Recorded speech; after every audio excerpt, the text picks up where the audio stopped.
प्रभु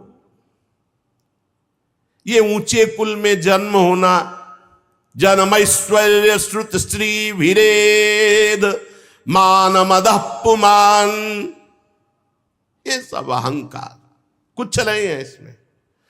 ऊंचे कुल में जन्म हो गया, खूब रुपया पैसा, बैंक बैलेंस खूब, बहुत विद्वान और घमंड, तो प्रभु कुछ नहीं होगा, कुछ नहीं, उसकी दुर्गति पक्की है।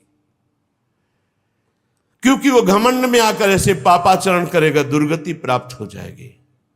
वो दैन्य होकर आपकी शरण में नहीं आएगा, वो नाम जप नहीं करेगा, वो भजन नहीं करेगा।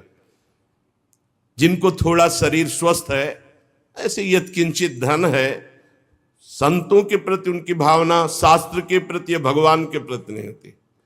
हे प्रभु, ये ऊंचे कुल में जन्म होना, ऐश्वर्य रुपया पैसा विद्या ये संपत्ति, ये घमंड पैदा कर देते हो, घमंड दुर्गति,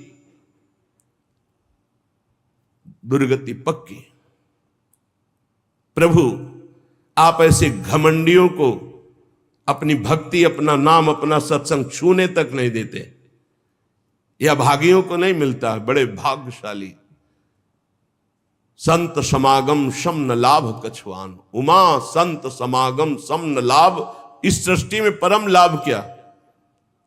भगवान की भक्ति, भगवान से प्रेम। ये कहां से होता है? ये साधु समागमा, भगवत प्रेमी महात्माओं के संग से होता है।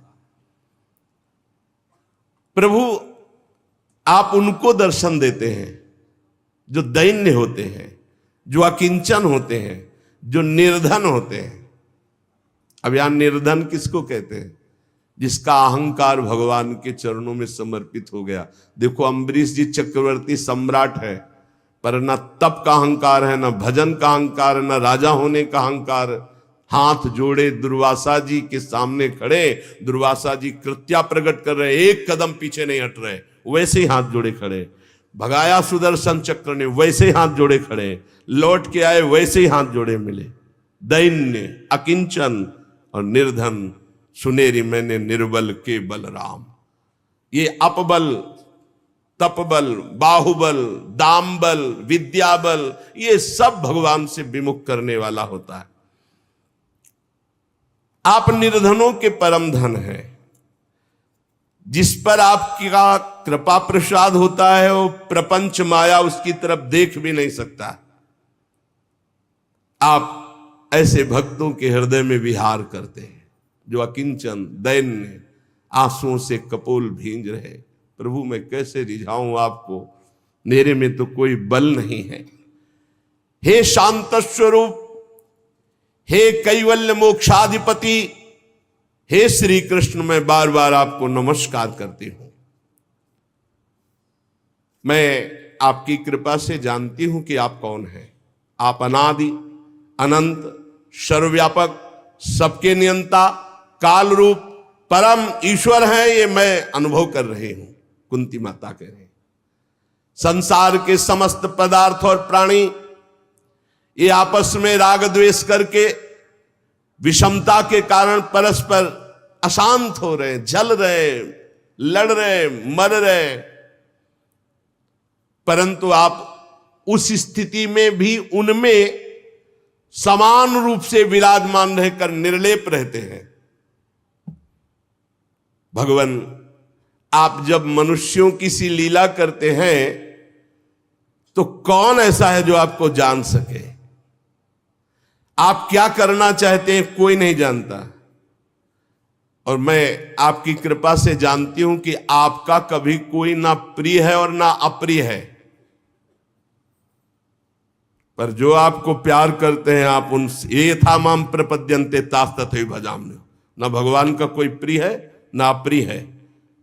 पर आप जब भगवान से प्यार करेंगे तो भगवान पक्षपाती हो जाएंगे, आपका पक्ष ले लेंगे, आप जीत जाएंगे।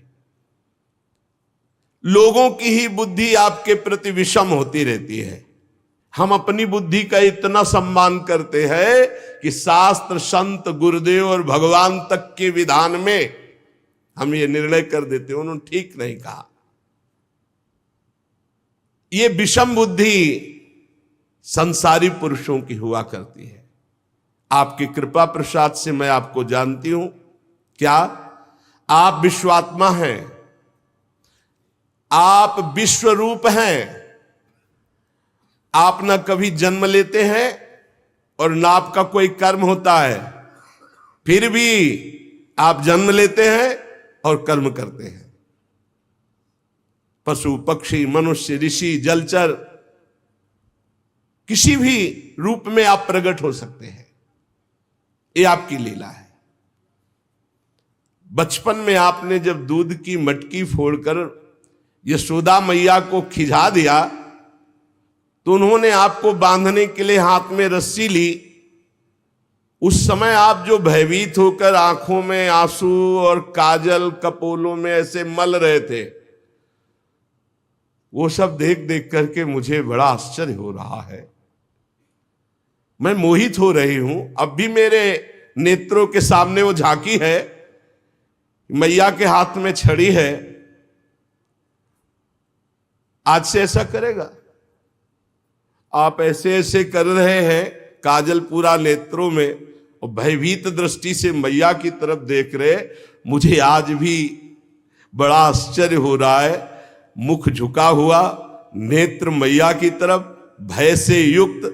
अरे जिसके भय से काल भी भयभीत हो जाता है, वो है आप। मैया की एक छोटी सी छड़ी से आप भयभीत। प्रभु प्रभु, आप जनाना ना चाहे तो आपको कोई नहीं जान सकता। ही अजन्मा